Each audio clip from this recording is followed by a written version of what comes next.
Welcome back to another SCP Reading Researcher. Today we'll be reading SCP-156, Reanimating Pomegranate. Now without further ado. Item number, SCP-156, Object Class, Euclid. Special Containment Procedures. SCP-156 is to be kept in Refrigerated Storage Unit 19C except when removed for experimentation. Subjects infected by SCP-156 are to be restrained and monitored for their own safety. From September 21st to March 21st, infected subjects should be kept within a secure storage unit unless the experiment's parameters indicate otherwise. Both storage facilities should be monitored by security camera. The termination and autopsy of D-Class personnel assigned to SCP-156 should be delayed until after March 21st. No personnel are permitted to consume SCP-156 except D-Class personnel unless approved by a Level 3 staff member. Description: SCP-156 is a group of exactly 181 pomegranate aerials. The number of instances of SCP-156 is constant. When one is ingested or destroyed, it is replaced instantaneously with a new one among the largest group of contiguous instances. Otherwise, the instances can be moved around freely. After leaving the group, i.e. after an instance is touching no other instance, the instance will spoil normally, after which a new instance will appear. When all instances are destroyed simultaneously, all 181 instances reappear randomly at the location of one of the destroyed aerials.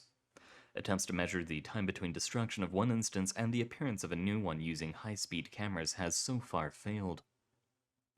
If SCP-156 is ingested between March 21st and September 20th, subjects display no signs of infection until noon of September 21st, when all vital processes abruptly cease. A similar effect is observed immediately when SCP-156 is ingested after September 21st. Despite being technically dead, post-mortem examinations of subjects have been unable to discover a cause of death.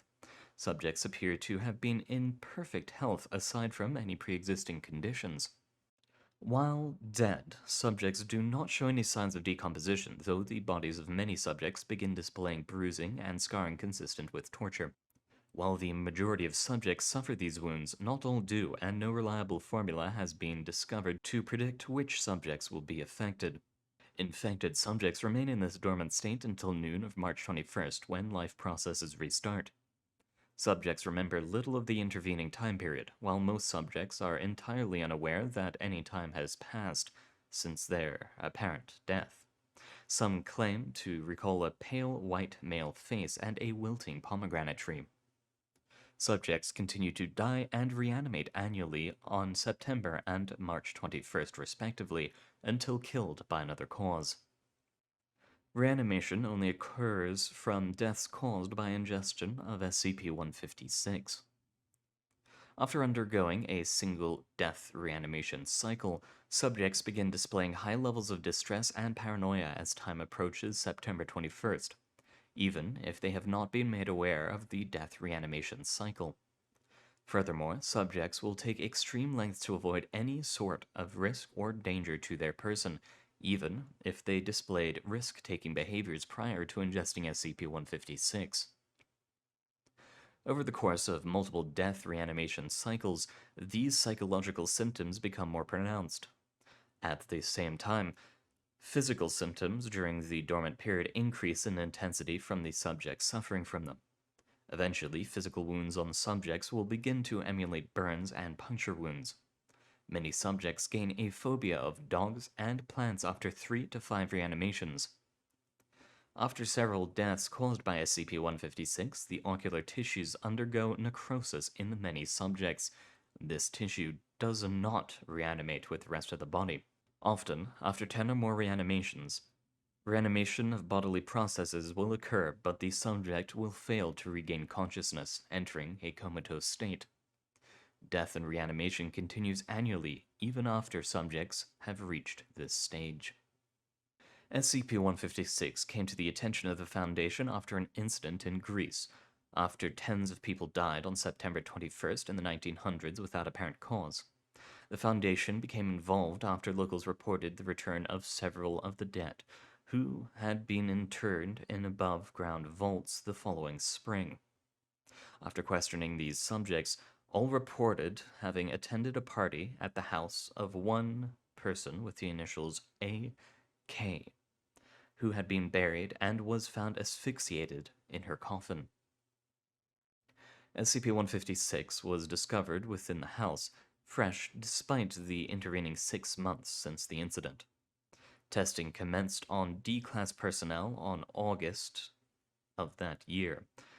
DE-15624, the first test subject, died on September of the following year and was autopsied. No cause of death could be found.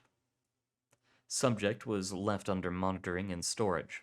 On the following March, the subject began to show brain activity and subject's heart began beating despite the body having taken significant damage during the autopsy. DE-15624 expired shortly thereafter without regaining consciousness. Avril's given SCP status and longer-term testing was ordered.